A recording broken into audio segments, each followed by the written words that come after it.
بچوں کا بلا وجہ روتے جانا. حضرت عائشہ کہتی ہے کہ ایک مرتبہ نبی صلی اللہ علیہ وسلم تشریف لائے تو ایک بچے کے رونے کی آواز سنی. آپ نے فرمایا تمہارا یہ بچہ کیوں رو رہا ہے؟ کیا تم نے اس کو نظر بد کا دم نہیں کیا؟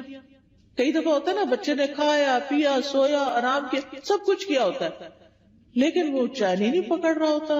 ماں بہلا بہلا کے آخر بازو کا دیکھا ہوگا ماں کو ایک دو لگاتی ہے اور بیڈ پہ ڈال دیتی ہے، چلو رو لو پھر جتنا رونا ہے.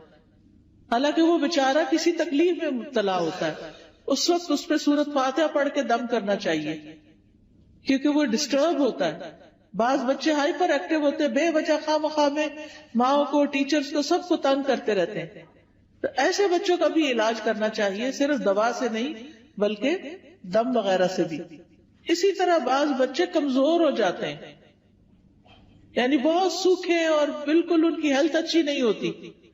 تو آپ نے حضرت اسماء بنت امیس سے کہا کہ میں اپنے بھائی کے بچوں کو دیکھتا ہوں، حضرت جعفر جو کزن تھے آپ کے، کہ ان کے جسم بڑے دبلے پتلے ہیں، کیا ان کو فقر و فاقہ ہے، کھانے کو نہیں ملتا؟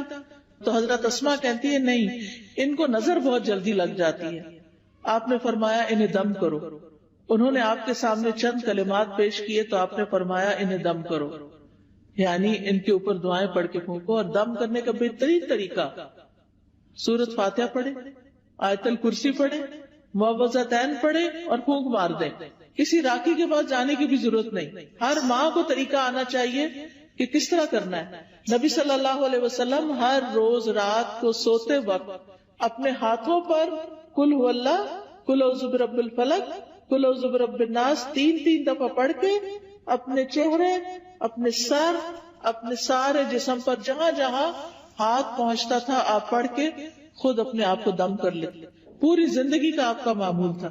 ہم سب کو بھی اپنے اوپر روز رات کو سوتے وقت خود دم کرنا چاہیے.